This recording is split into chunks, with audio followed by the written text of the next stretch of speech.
ভগবান শ্রীকৃষ্ণ ভগবদ গীতাতে বলছেন, ভক্তামাম অভিজানাতি। ভক্তির মাধ্যম দিয়ে ভগবানকে জানা যায়। কৃষ্ণ গীতাতে কর্মের ব্যাপারে বলেছেন, জ্ঞানের ব্যাপারে বলেছেন, অষ্টাঙ্গ যোগের ব্যাপারে বলেছেন এবং ভক্তির ব্যাপারে বলেছেন। কিন্তু শেষে তিনি বলছেন, যদি ওনাকে জানতে হয়, অর্থাৎ কৃষ্ণকে যদি আমরা জানতে চাই, বুঝতে চাই, ওনাকে লাভ করতে চাই আমাদের জীবনে, তাহলে কিভাবে সেটা হবে? ভক্তির মাধ্যম দিয়ে। ভক্তামাম অভিজানাতি। ভক্তি মানে কি? এটাও আমাদের গৌড়ীয় বৈষ্ণব আচার্য শ্রীল রূপ গোস্বামী খুব সুন্দরভাবে ব্যাখ্যা করেছেন। তিনি বলছেন, সর্ব উপাধি বিনির্মুক্তম তৎপরতেন নির্মলম ঋষিকেন ঋষিকেশ সেবনং ভক্তির উচ্চতে। ভক্তি মানে হচ্ছে ভগবানের সেবা। ইন্দ্রিয় দিয়ে, আমাদের ইন্দ্রিয় রয়েছে, 5টি কর্মেন্দ্রিয়, 5টি জ্ঞানেন্দ্রিয় এবং তার উপরে রয়েছে মন। এই সমস্ত ইন্দ্রিয়ের মাধ্যম দিয়ে ইন্দ্রিয়ের অধিপতি ভগবান শ্রীকৃষ্ণ ঋষিকেশ, তার সেবা করতে হবে। আর সেই সেবা হলেই সেটাকে বলা হবে ভক্তি। তো ভগবানের সেবা করতে গেলে কি যোগ্যতা? সর্ব উপাধি বিনির্মুক্তম। আমাদেরকে জড়জাগতিক উপাধি পরিত্যাগ করতে হবে। আমাদের অনেক উপাধি রয়েছে। এই শরীরকে কেন্দ্র করে আমরা অনেক উপাধি লাভ করেছি, উপাধি লাভ করতে চাই। অতীতে লাভ করেছি, বর্তমানে পাচ্ছি, ভবিষ্যতেও পাবো। অনাদিকাল ধরে চলেছে এই উপাধি পাওয়ার ইচ্ছা। কি ধরনের উপাধি? প্রথম উপাধি, আমরা এই মনুষ্য শরীর লাভ করেছি। তা আমাদের একটি উপাধি হচ্ছে আমরা হচ্ছে মানুষ। কেউ স্ত্রী শরীরে আছে, কেউ পুরুষ শরীরে আছে। কেউ বলছে আমি স্ত্রী, কেউ বলছে আমি পুরুষ। উপাধি। কারো ভারতবর্ষে জন্ম হয়েছে, কারো ভারতবর্ষের বাইরে জন্ম হয়েছে। তো সেই কারণে আমরা উপাধি লাভ করি, ভারতীয়, আমেরিকান, ইউরোপিয়ান, রাশিয়ান। তারপরে আমাদের অনেক পেশা রয়েছে, কেউ ডাক্তার, কেউ ইঞ্জিনিয়ার, কেউ বৈজ্ঞানিক। উপাধি। এইভাবে অনেক উপাধি রয়েছে। কিন্তু এই উপাধিগুলি হচ্ছে গৌণ এবং এটি হচ্ছে অনিত্য, টেম্পোরারি। কেন টেম্পোরারি? কারণ এগুলি পরিবর্তনশীল। ভগবদ্গীতাতে ভগবান শ্রীকৃষ্ণ বলছেন, যেহেতু শরীর পরিবর্তনশীল, তাই শরীরের সঙ্গে যে উপাধিগুলো আমরা পাই সেগুলো পরিবর্তনশীল। ছোটবেলায় যখন জন্ম হয় তখন সকলে বলে বাচ্চা ছেলে, সুন্দর ছেলে। তারপরে বয়স হয়ে গেলে বলে বৃদ্ধ লোক, পরিবর্তন হয়ে গেল। আজকে ভারতীয়, মেরা ভারত মহান, কিছুদিন পরে আমেরিকায় চলে গিয়ে আমেরিকান সিটিজেন লাভ করে আমেরিকান হয়ে গেল। ধর্মেরও পরিবর্তন হচ্ছে, সবকিছু পরিবর্তন হচ্ছে। পরিবর্তনশীল হচ্ছে এই উপাধি, কারণ এই জগৎটা হচ্ছে পরিবর্তনশীল আর এই শরীরটা হচ্ছে পরিবর্তনশীল। আর এই জগৎটা হচ্ছে ভয়ের জগৎ। ভয়। সবাই আমরা ভয়ে রয়েছি। ভয়ের কারণ কি? ভয়ের কারণ হচ্ছে পরিবর্তন। পরিবর্তনই হচ্ছে ভয়ের কারণ। আর সব থেকে ভয়ানক পরিবর্তন হচ্ছে এই শরীরের পরিবর্তন, যাকে বলা হয় মৃত্যু। দেহিনস্মিন যথা দেহে কৌমারং যৌবনং জরা তথা দেহান্তর প্রাপ্তি ধীরস্তত্র নমুহতি। ভগবদ্গীতাতে ভগবান শ্রীকৃষ্ণ বলছেন 2য় অধ্যায়ে, এই দেহের পরিবর্তন হয়। জন্ম হয়, ছোট দেহ থেকে যুবক হই, যুবক থেকে বৃদ্ধ হই, তারপরে এই শরীরটা পরিবর্তিত হয়ে যায়, যাকে বলা হয় মৃত্যু। তো সেই কারণে আমরা সবসময় ভয়ে ভয়ে রয়েছে। কিসের ভয়? হারানোর ভয়। হারিয়ে যাবে। যার টাকা পয়সা আছে তার টাকা পয়সা হারানোর ভয়, যার সৌন্দর্য রয়েছে তার সৌন্দর্য হারানোর ভয়, যার পজিশন রয়েছে পজিশন হারানোর ভয়, অন্তিমে আমাদের এই শরীরটি হারানোর ভয়। সেই ভয় থেকে আমরা কি করে মুক্ত হব? এই ভয়ের কারণ হচ্ছে আমরা সবসময় বিষয়ের ধ্যান করছি। মন সবসময় বিষয়ের প্রতি ধাবিত হচ্ছে। ধ্যায়তে বিষয়ান পুংসং সঙ্গস্থে সুপজায়তে সংজ্ঞাস সংজায়তে কাম কামাৎ ক্রোধ বিজায়তে ক্রোধাৎ ভবতি সম্মোহ সম্মোহ স্মৃতি বিভ্রম স্মৃতিভংসাৎ বুদ্ধি নাশ বুদ্ধি নাশাৎ প্রণশ্যতি।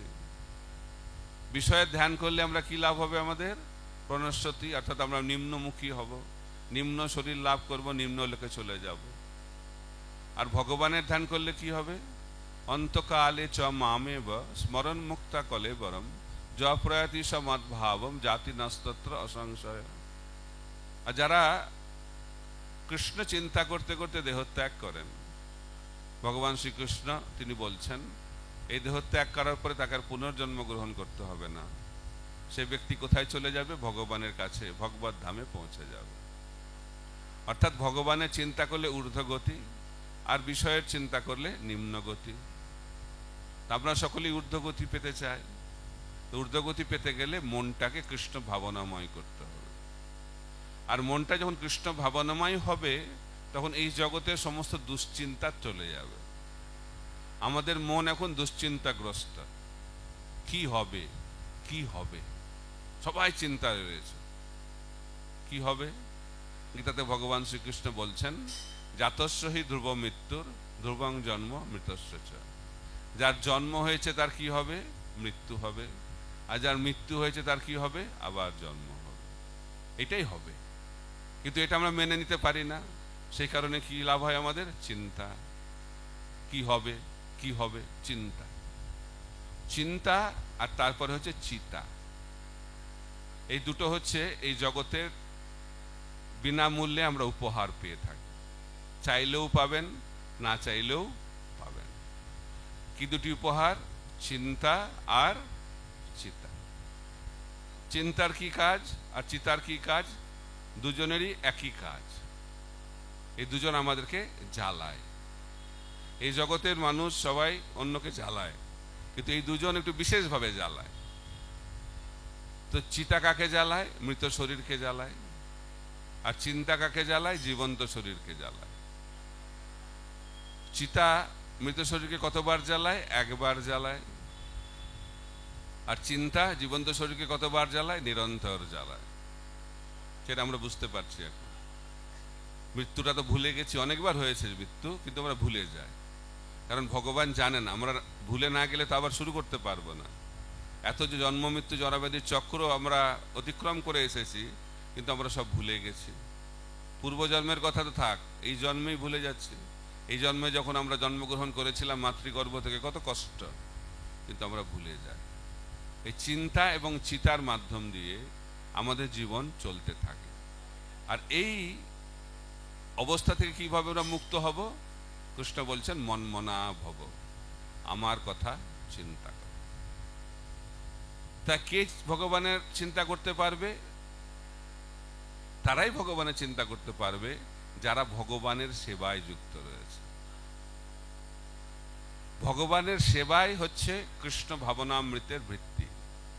এবং সেই কারণে আমাদেরকে উপাধিগুলোকে ছাড়তে হবে। সর্ব উপাধি বিনির্মুক্তম তৎপরতেন নির্মলম ঋষিকেন ঋষিকেশ সেবনং ভক্তি উচ্চতে। সনাতন গোস্বামী যখন মহাপ্রভুর কাছে এলেন, মহাপ্রভুকে প্রশ্ন করলেন, হে মহাপ্রভু, আমি জানি না আমি কে, আপনি আমাকে দয়া করে বলুন আমি কে। তখন মহাপ্রভু বললেন, জীবের স্বরূপ হয় কৃষ্ণের নিত্য দাস। তা আমাদের নিত্য স্বরূপ হচ্ছে আমরা হচ্ছি ভগবানের দাস। আর ভক্তিবিনোদ ঠাকুর বলছেন, জীব কৃষ্ণ দাস এই বিশ্বাস করলে তো আর দুঃখ নাই। আমরা এই জগতে দুঃখ পাই, কারণ এই জগৎটা হচ্ছে দুঃখের জগৎ। কৃষ্ণ গীতাতে বলছেন দুঃখালয়ম অশ্বাসতম। এই জগৎটা হচ্ছে দুঃখে পরিপূর্ণ এবং এই জগৎটা হচ্ছে অস্থায়ী, সবকিছু পরিবর্তনশীল, সবকিছু ছেড়ে চলে যেতে হবে। এই জন্য দুঃখ পাই আমরা। কিন্তু এই দুঃখের কারণটা কি? অনেকে ভাবছে ও আমার টাকা নেই এই জন্য দুঃখ, অনেকের ভাবছে চাকরি নেই সেই জন্য দুঃখ, অনেকে ভাবছে বিবাহ হচ্ছে না সেই জন্য দুঃখ, অনেকে ভাবছে বিবাহ হয়েছে সেই জন্য দুঃখ, অনেকের সন্তান হচ্ছে না সেই জন্য দুঃখ, অনেকের সন্তান হচ্ছে বলে দুঃখ। সবার দুঃখ। কেউ ভারতে আছে সেই জন্য দুঃখ, কেউ আমেরিকায় আছে সেই জন্য দুঃখ, কেউ কেউ আমেরিকা যেতে পারছে না বলে দুঃখ, কেউ আমেরিকায় গিয়েছে বলে দুঃখ। দুঃখ, সবার দুঃখ, কিন্তু সবাই ভাবছে আমি দুঃখে আছি, অন্যেরা মনে হয় সুখে আছে। আর আমি যদি তার মতো হতে পারতাম তাহলে সুখী হতে পারতাম। এই জন্য জগৎটা চলছে না। আমি আমার পরিস্থিতিতে সুখী নেই, আর ভাবছি যদি আমি তার মতো হতে পারতাম তাহলে আমি সুখী হতে পারব। এইভাবে চলছে এই সংসার। এই সংসার থেকে যদি আমরা এই দুঃখময় অবস্থা থেকে মুক্তি লাভ করতে চাই, তাহলে বলা হচ্ছে জীব কৃষ্ণ দাস, এই বিশ্বাস করলে তো আর দুঃখ নাই। যখনই আমরা স্বীকার করে নেব আমরা হচ্ছি ভগবানের দাস, আর আমরা ভগবানের সেবায় যুক্ত হব, তখন সব দুঃখ চলে যাবে। আর তা না হলে কি হবে? কৃষ্ণ বলি সেই জীব অনাদি বহির্মুখ, অতএব মায়া তারে দেয় সংসার দুঃখ। আমরা এই সংসারে দুঃখ পাচ্ছি কেন? কোনো কিছুর অভাব নেই পৃথিবীতে। ছিল ভক্তি সিদ্ধান্ত সরস্বতী ঠাকুর প্রভুপাদ বলতেন, এই জগতে কোনো কিছুর অভাব নেই, যদি একটার অভাব থাকে সেটি হচ্ছে কৃষ্ণ ভক্তির অভাব। এই কৃষ্ণ ভাবনামৃতের অভাবের জন্যই আমরা দুঃখ পাচ্ছি, কিন্তু আমরা সেটা বুঝতে পারছি না। এটা হচ্ছে আমাদের দুর্ভাগ্য। কিন্তু অসীম সৌভাগ্যের ফলে আমরা যখন গুরু বৈষ্ণবের সঙ্গ লাভ করি, তখন আমরা সেটা বুঝতে পারি যে আমাদের দুঃখের কারণ হচ্ছে কৃষ্ণ বিস্মৃতি, আর আমাদের আনন্দের উৎস হচ্ছে কৃষ্ণ সেবা। তো ভগবানকে যদি আমরা জানতে চাই তাহলে সেবা করতে হবে। অত শ্রীকৃষ্ণ নাম আদি ন ভবেদ গ্রাহ্যম ইন্দ্রিয়ই সেবন মুখে জিভাদৌ স্বয়ং এব স্ফুরত্ততঃ। ভগবান হচ্ছেন চিন্ময়। চিন্ময় মানে কি? এই জড় জগতের অতীত, ত্রিগুণের অতীত, আর আমরা হচ্ছি এই ত্রিগুণের অধীন। আমরা হচ্ছি জড়, আমাদের ইন্দ্রিয়গুলি হচ্ছে জড়। এই জড় ইন্দ্রিয় দিয়ে ভগবানকে জানা যায় না, ভগবানকে বোঝা যায় না। এই চোখ দিয়ে আমরা ভগবানকে দেখতে পাবো না, এই কান দিয়ে আমরা ভগবানের কথা শুনতে পারবো না। কিন্তু যদি আমরা আমাদের ইন্দ্রিয় দিয়ে ভগবানের সেবা করি, তাহলে কি হবে? ভগবান স্ফুরিত হবেন আমাদের হৃদয়ে। আর কোন ইন্দ্রিয়টার কথা বলা হচ্ছে? সব ইন্দ্রিয়, কিন্তু মুখ্যত বলা হচ্ছে জিহ্বা। জিহ্বা দুটি কার্য করে, একটা হচ্ছে স্বাদ গ্রহণ, আর একটা হচ্ছে কথা বলা। তা আমরা যদি ভগবানের নাম উচ্চারণ করি, ভগবানের কথা বলি, আর এই জিহ্বা দিয়ে ভগবানের প্রসাদ, মহাপ্রসাদ আস্বাদন করি, তাহলে কি হবে? এই জিহ্বা ভগবানের সেবায় যুক্ত হবে। আর তখন কি হবে? ধীরে ধীরে ধীরে ধীরে ভগবান আমাদের হৃদয়ে স্ফুরিত হবেন। এটা হচ্ছে ভগবানকে জানার বৈজ্ঞানিক পন্থা, যেটি হচ্ছে ভক্তি যোগ। তাই প্রভুপাদ বলছেন ভক্তিটি হচ্ছে একটি আধ্যাত্মিক বিজ্ঞান। তো সেবা কিভাবে হবে? ইন্দ্রিয় দিয়ে হবে। তো গৃহস্থ আশ্রমে যারা বিবাহিত জীবন লাভ করেছেন, পরিবার পরিজন রয়েছে, তাদের কিভাবে সেবা করতে হয়? অর্থ দিয়ে সেবা করতে হয়। এক একটি আশ্রমে এক এক ধরনের ধর্ম। ব্রহ্মচারীর প্রধান ধর্ম হচ্ছে শাস্ত্র অধ্যয়ন, গৃহস্থের প্রধান ধর্ম হচ্ছে দান, বানপ্রস্থদের প্রধান ধর্ম হচ্ছে তপস্যা, সন্ন্যাসীদের প্রধান ধর্ম হচ্ছে প্রচার। তাই গৃহস্থদের শুদ্ধিকরণের প্রধান পন্থা, সেবার প্রধান পন্থা হচ্ছে দান করা। দান করা। তো রূপ গোস্বামী তিনি যখন অবসর প্রাপ্ত হলেন ওনার কার্য থেকে, তিনি অর্থকে কিভাবে বন্টন করেছিলেন সেটি অত্যন্ত শিক্ষণীয়। 50% তিনি ভগবানের সেবায় লাগিয়েছিলেন, তারপরে 25% পরিবার পরিজনের জন্য, আর 25% ওনার নিজের এমার্জেন্সির জন্য। তাই অর্থ উপার্জনের 50% ভগবান এবং বৈষ্ণবদের সেবায় লাগানোটাই হচ্ছে অনুমোদিত একটি পন্থা। কিন্তু কলিযুগের মানুষ তো এটা শুনেই তাদের হার্ট অ্যাটাকের মতো হয়ে যায়। 50% যদি দিতে হয় ভগবানকে, তাহলে মনে হয় না আর বেশি দিন সে রোজগার করতে পারবে, শরীরটা মনে হয় ছেড়ে দিতে হবে। তাই 50% থেকে 25%, 20% থেকে এখন কমপক্ষে বলা হয়, কমপক্ষে যা অর্থ উপার্জন করছেন তার 10% ভগবানের সেবায় দিলে কি হবে? আস্তে আস্তে আমাদের শুদ্ধিকরণ হবে। কারণ অর্থের মালিক হচ্ছেন ভগবান। ভগবান গীতাতে বলছেন ভোক্তারাং যজ্ঞ তপসাং সর্বলোক মহেশ্বরম সুইদাং সর্বভূতানাম জ্ঞাত্তামাং শান্তিমৃচ্ছতি। আমরা দুঃখ পাচ্ছি কেন? আমরা ভাবছি যে আমরা হচ্ছে টাকার মালিক, কিন্তু যখন আমরা বুঝতে পারবো যে ভগবানই হচ্ছেন সমস্ত কিছুর মালিক, ভগবানই সব কিছুর ভোক্তা, তখনই আমরা শান্তি লাভ করতে পারবো। তাই এটা তো অভ্যাস, এটা তো একদিনে হবে না, তাই ধীরে ধীরে অভ্যাস করতে হয়। আমি বলি কোন দান বিশেষ ফল দান করে? যে দান করলে হৃদয়ে একটু কষ্ট হয়। হার্ট অ্যাটাকের প্রয়োজন নেই, কিন্তু একটু কষ্ট করে দিতে হবে। এত চলে গেল, এত চলে গেল, এত কষ্ট করে টাকা রোজগার করলাম, চলে গেল। এই অনুভূতিটা যখন হবে তখন দানের ফল আমরা পাবো। আর যদি সেই অনুভূতি না আসে তাহলে দানের ফল অত আমরা লাভ করতে পারবো না। কিন্তু দিলেই শুরু হয় আমাদের যাত্রাটা। তো বলা হচ্ছে সত্যযুগে বেশিরভাগ মানুষ ছিল ব্রাহ্মণ। ব্রাহ্মণ মানে প্রভুপাদ বলছেন, শাস্ত্র ব্যাখ্যা করছে যে 100% ভগবানের সেবায় তারা লাগায় ব্রাহ্মণ। কিন্তু যত সময় যায় মানুষ আস্তে আস্তে নিজের স্বার্থটা দেখে, ভাবে যে সবকিছু ভগবানকে দিয়ে দেব, কিছু তো নিজের জন্য রাখা দরকার। তারা কি নিয়ম করে? টাকা পয়সাটাকে আকাশে ছোড়ে আর জমিতে একটা বৃত্ত অঙ্কন করে। বৃত্তের মধ্যে যেটা পড়বে সেটা ভগবানের, আর বৃত্তের বাইরে যেটা পড়বে সেটা আমার। একটু স্বার্থ শুরু হলো, আরো সময় যাচ্ছে, স্বার্থটা আর একটু বাড়ছে। ভাবছে যে এখন বৃত্ত দিয়ে কাজ হবে না, এখন একটা সরল রেখা অঙ্কন করব। তো জমিতে সরল রেখা অঙ্কন করেছে, টাকাটা আকাশে ছুঁড়েছে। যেটা ডান দিকে পড়ছে সেটা ভগবানের, যেটা বাম দিকে পড়ছে সেটা আমার। স্বার্থটা আরেকটু বেড়ে গেল। আর এখন মানুষ আরো বুদ্ধিমান, তারা কি করেছে? তারা বলছে এখন বৃত্তটিত্ব আঁকা হবে না, সরলরেখারও প্রয়োজন নেই। তারা আকাশে টাকা ছুঁড়ে ভগবানকে বলে, হে ভগবান, যেটা আপনি ধরতে পারবেন সেটা আপনার, আর যেটা নিচে পড়বে সেটা আমার। অর্থাৎ আমরা দিতে চাই না। যত আমি দিতে চাইবো না তত আমাদের জীবনে দুঃখ আসবে। অর্থই হচ্ছে অনর্থের কারণ।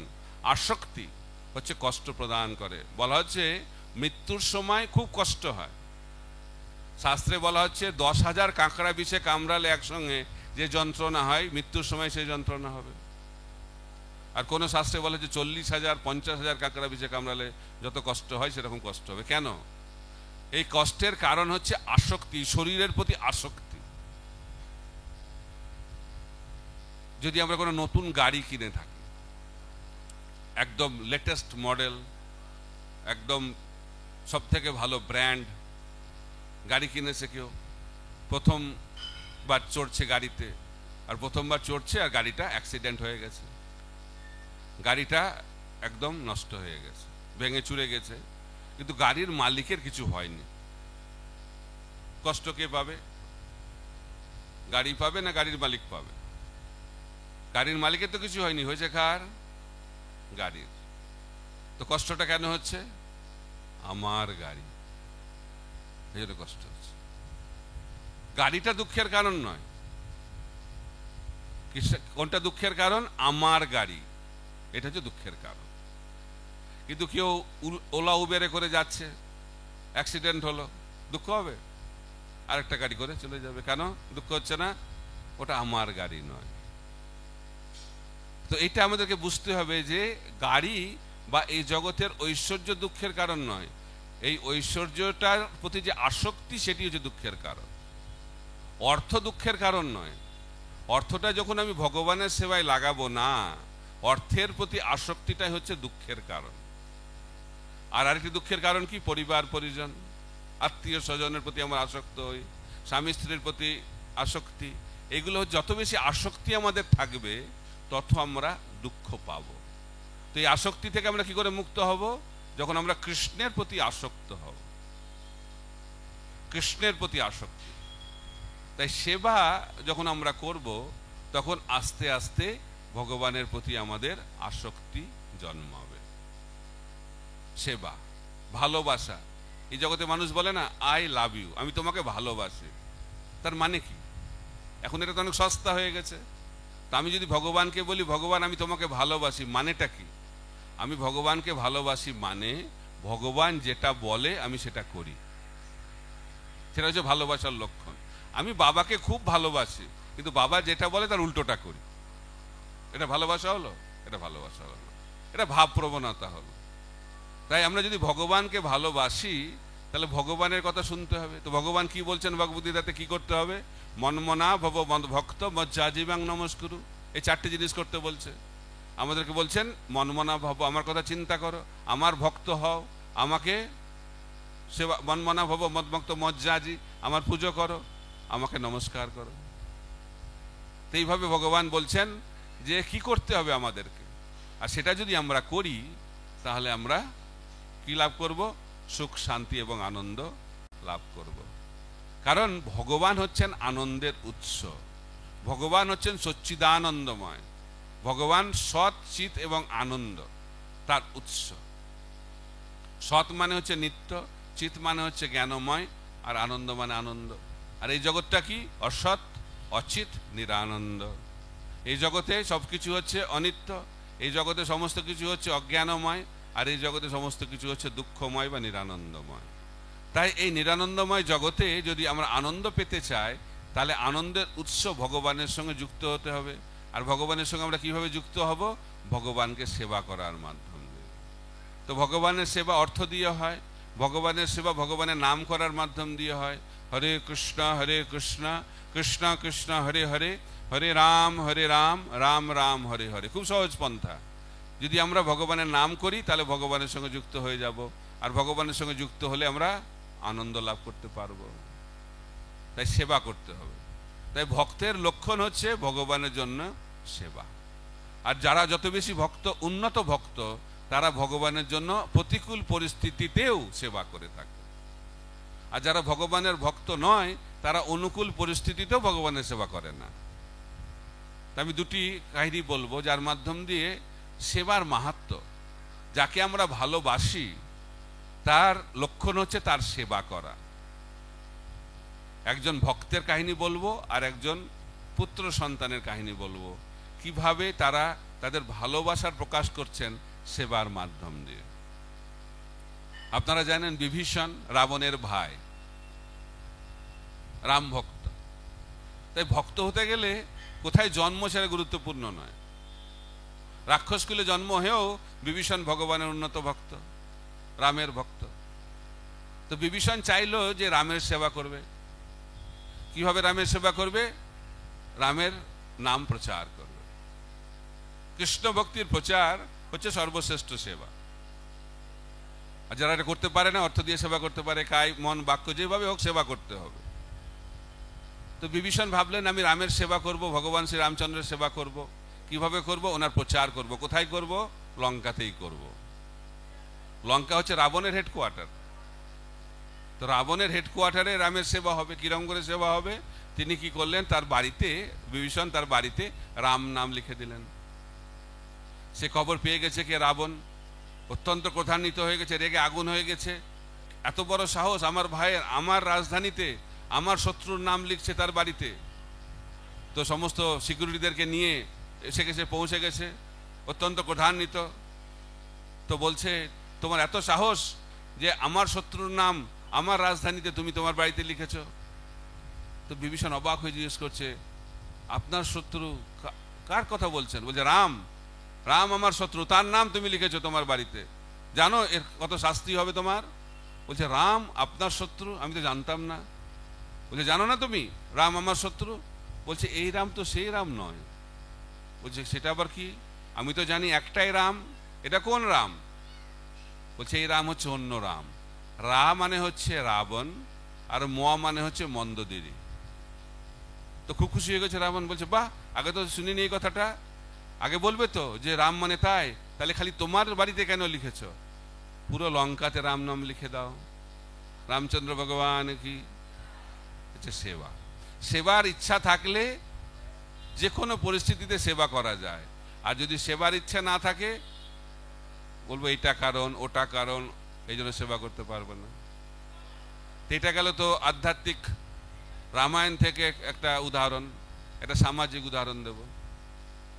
কারণ সেবা ছাড়া আমরা থাকতে পারবো না, আমাদেরকে সেবা করতেই হবে। কারণ জীবের স্বরূপ হয় কৃষ্ণের নিত্য দাস। কৃষ্ণের দাসত্ব না করলে অন্য দাসত্ব করতেই হবে। আমরা সব সময় দাস। দাস মানে আমরা কারো অধীনে থাকি, এটা হচ্ছে আমাদের স্বরূপ, এটা কখনো পরিবর্তন করা যাবে না।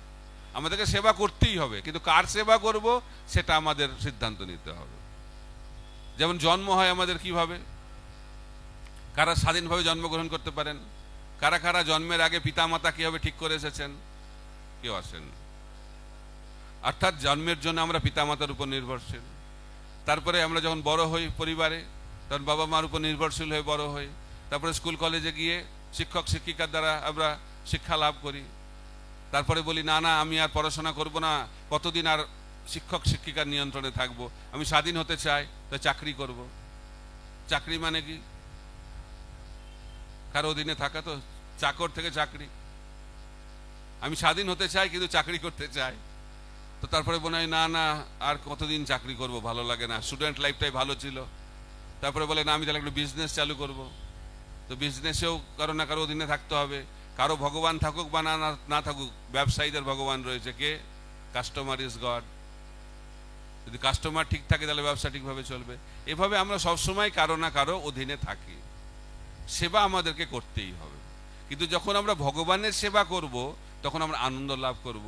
আর এই জগতে যে কোনো প্রভুর সেবা করলেও আমরা আনন্দ পাবো না। তার উদাহরণ আমরা কতজনের সেবা করে এসেছি অনাদিকাল ধরে, কিন্তু আমরা আনন্দ পাচ্ছি না। তাই প্রভুপাদ বলতেন, কত জন্মে কতজনের সেবা করেছ, একটা জন্ম ভগবানের সেবা করে দেখো কি হয়। একটা জন্ম। তো একটা ছেলে একটা খারাপ কাজ করেছে, তো জেলে চলে গেছে। তো বাবা মা, তার একমাত্র ছেলে, বাবা মা বয়স হয়েছে, তো তারা চাষ করে খায়। তো চাষের সময় হয়েছে, তো বাড়ির পাশে জমি রয়েছে, সেখানে চাষ করে। তো এবার চাষ করবে কি করে, ছেলে তো জেলে চলে গেছে। তো জেলে চলে গেছে, এখন কে চাষ করবে? তখন বাবা মা ছেলেকে চিঠি লিখেছে, এবার মনে হয় আমরা চাষ করতে পারবো না, না খেয়ে আমরা মারা যাব। তুমি তো জেলে চলে গেছো, তুমি থাকলে কত ভালো হতো, জমি চাষ করতে পারতে। তো ছেলে চিঠি পেয়ে খুব দুঃখ পেয়েছে। তো কিছুদিন পরে পুলিশ এসে গেছে তাদের বাড়িতে। পুলিশ এসে বলছে, আমাদের কাছে খবর আছে, ইন্টেলিজেন্স রিপোর্ট, যে ছেলে জেলে যাওয়ার আগে আপনাদের যে জমির তলায় আগ্নেয়াস্ত্র লুকিয়ে রেখে গেছে, খবর আছে আমাদের। বলছে না না, আমাদের ছেলে অত খারাপ নয়, একটা ভুল করে ফেলেছে, ঠিক আছে, কিন্তু সে এরকম ধরনের কাজ তো করবে না। না না, আমাদের পুরো রিপোর্ট আছে যে এরকম আগ্নেয়াস্ত্র লুকিয়ে রেখে গেছে। বলছে তাহলে দেখুন আপনারা, আমার তো জানি না কোনো। তো পুলিশ তখন সব মাটি খুঁড়তে শুরু করেছে, পুরো জমিতে পুরো জমিটাকে খুঁড়েছে। তারপরে দেখছে কোনো জায়গায় কোনো কিছু নেই। তারপরে বলছে যে ক্ষমা করবেন, যে খবরটা ছিল সেটা ভুল খবর ছিল। তারপরে আবার একটা চিঠি পেয়েছে ছেলের কাছ থেকে, বাবা আমাকে বলছে কি করব, আমি তো আসতে পারলাম না জমি চাষ করার জন্য, পুলিশকে পাঠিয়েছিলাম জমি চাষ করানোর জন্য। তাই সেবা করার ইচ্ছা থাকলে আমরা জেলে থেকেও সেবা করতে পারি। যেমন নন্দ মহারাজ, বসুদেব দেবকী জেলের মধ্যে আছে, কিন্তু মানসে ভগবানের সেবা করছে, কৃষ্ণের সেবা করছে। আমরা যদি চাই সেবা করতে, কোনো আমাকে বাধা দিতে পারবে না সেই সেবা থেকে। কিন্তু আমরা যদি সেবা করতে না চাই, অনেক অজুহাত আমরা দেখাতে পারি। তাই প্রভুপাদ বলছেন যে আমরা মনুষ্য জীবন পেয়েছি, এটা হচ্ছে অত্যন্ত দুর্লভ, কিন্তু এই দুর্লভ মনুষ্য জীবন অত্যন্ত গুরুত্বপূর্ণ এই জীবন, এবং সেই জীবনে সৌভাগ্য তখনই আসবে যখন আমরা ভগবানের সেবায় যুক্ত হতে পারবো। আর চরম সৌভাগ্য যখন আমরা কোনো ভক্ত সঙ্গ লাভ করতে পারবো। তাই বলা হচ্ছে আমাদের চরম সৌভাগ্য আমরা অর্জন করব যখন আমরা বৈষ্ণবদের সঙ্গ লাভ করতে পারবো। এই জন্য বলা হচ্ছে সাধু সঙ্গ সর্বশাস্ত্রে কয়, লবমাত্র সাধু সঙ্গে সর্বসিদ্ধি হয়। তাই ভগবানের সেবা সরাসরি করা যায় না, ভগবানের সেবা ভক্তের মাধ্যম দিয়ে হয়। তাই শিল প্রভুপাদ এই আন্তর্জাতিক কৃষ্ণ ভাবনামৃত সংঘ ইস্কন তৈরি করেছেন, যাতে পৃথিবীর প্রতিটি প্রান্তের মানুষ ভগবানের সেবায় যুক্ত হয়ে তাদের মনুষ্য জীবনকে সার্থক করতে পারে এবং মনুষ্য জীবনকে সফল করতে পারে। কারণ আমরা সকলেই আনন্দ পেতে চাই, সকলেই আমরা আনন্দ খুঁজছি। একজন মহান ব্যক্তি বলছেন, সকলেই আমরা কৃষ্ণকে খুঁজছি, কারণ কৃষ্ণই হচ্ছে আনন্দ। কিন্তু আমরা সেটা জানছি না বলে আমরা কৃষ্ণকে বাদ দিয়ে অন্য জায়গায় আনন্দ খোঁজার চেষ্টা করছি। তাই শিল প্রভুপাদ আমাদেরকে মনে করিয়ে দিচ্ছেন যে তোমরা যে আনন্দ খুঁজছো, সে আনন্দ খোঁজার জন্য অন্য জায়গায় গিয়ে সময় নষ্ট করে কোনো লাভ নেই। আমরা যদি মরুভূমিতে জল খোঁজার চেষ্টা করি, যতই খুঁজি না কেন জল পাবো না। ঠিক একইভাবে এই ভৌতিক সংসারে, এই জড়জগতে যতই আনন্দ খোঁজার চেষ্টা করি না কেন আমরা আনন্দ পাবো না, আমরা দুঃখই পাবো। আর আমরা আনন্দ তখন পাবো যখন আমরা বৈষ্ণবদের সঙ্গ লাভ করব এবং বৈষ্ণবদের সঙ্গের মাধ্যম দিয়ে ভগবানের সেবায় যুক্ত হব। এই সিদ্ধান্তই শাস্ত্রে দেওয়া হয়েছে এবং বলা হচ্ছে যে ব্রহ্মাণ্ড ভূমিতে কোনো ভাগ্যবান জীব গুরুকৃষ্ণ প্রসাদে পায় ভক্তিলতা বীজ। ভক্তি মানে হচ্ছে ভগবানের সেবা, এবং একটা অসীম সৌভাগ্যের ফলে গুরুকৃষ্ণের কৃপায় আমরা এই ভক্তিমূলক সেবা পেয়ে থাকি।